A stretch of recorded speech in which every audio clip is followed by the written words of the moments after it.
بسم الله الرحمن الرحيم.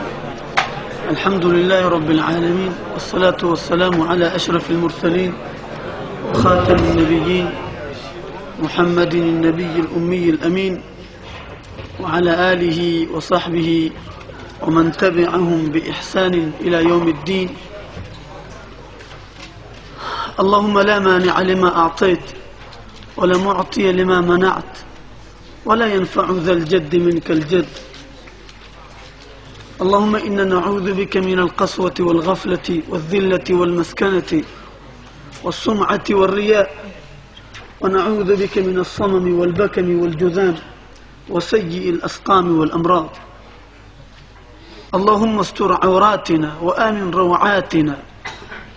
اللهم زين في قلوبنا الإيمان وكره إلينا الكفر والفسوق والعصيان واجعلنا من الراشدين. اللهم اجعلنا هداة مهتدين. اللهم اجعل راية الإسلام مرفرفة عالية مدى الزمان والأيام والمكان. اللهم إنك على كل هذا قدير وبالإجابة جدير. اللهم يا الله، هذا الدعاء ومنك الإجابة، وهذا الجهد وعليك التكلان. اللهم اشهد أن النبي صلى الله عليه وسلم بلغ الرسالة وأدى الأمانة ونصح الأمة وترك الأمة على الحنيفية البيضاء السهلة السمحة ليلها كنهارها. اللهم فاشهد، اللهم فاشهد. एक सलावत दोस्तों इनायत पे फरमाएं।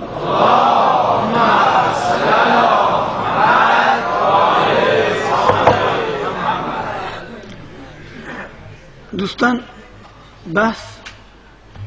بحثی که دیروز من و شما داشتیم با هم دیگر مرور میکردیم، بحث اگر یاد دوستان هست چه بحثی بود؟ استشراق، اورنتالیسم، خاورشناسی، مباحث خاورشناسی و خاورشناسان چه کارهایی کردند، به کجاها رسیدند. امروز خاورشناسان به جای رسیدند که مسلمانان اگر میخواهند جمله ای رو از تاریخ بنویسند، مصدر و منبع اصلی باید کتاب یکی از خاورشناسان باشد.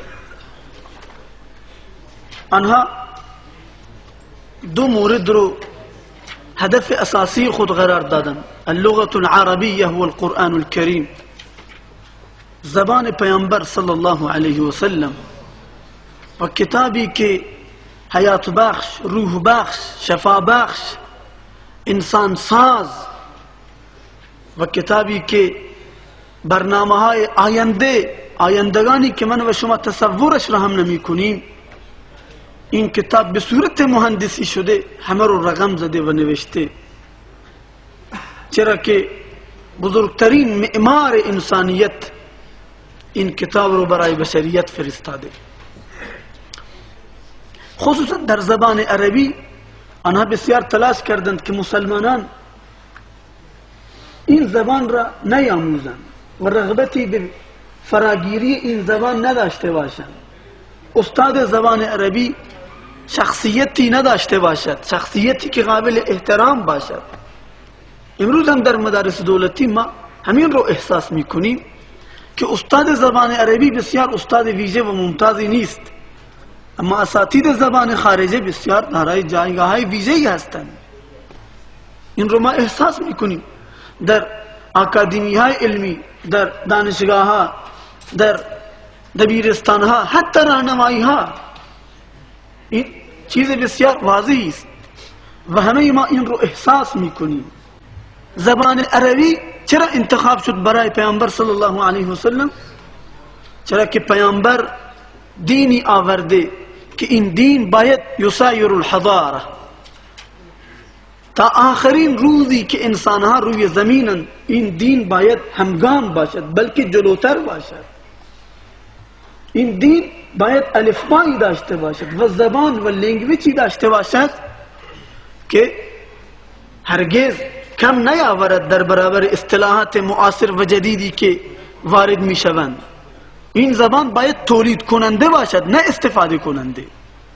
شما خواندید در زبان عربی بیش از 1,212 میلیون به بالا ما کلمه داریم در زبان عربی که زبان انگلیسی چند بود دوستان بگوید؟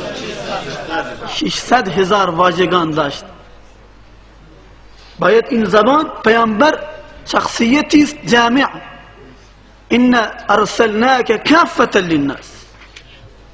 باید زبان او هم زبانی باشد که چتری باشد برای تمام زبانهای دنیا.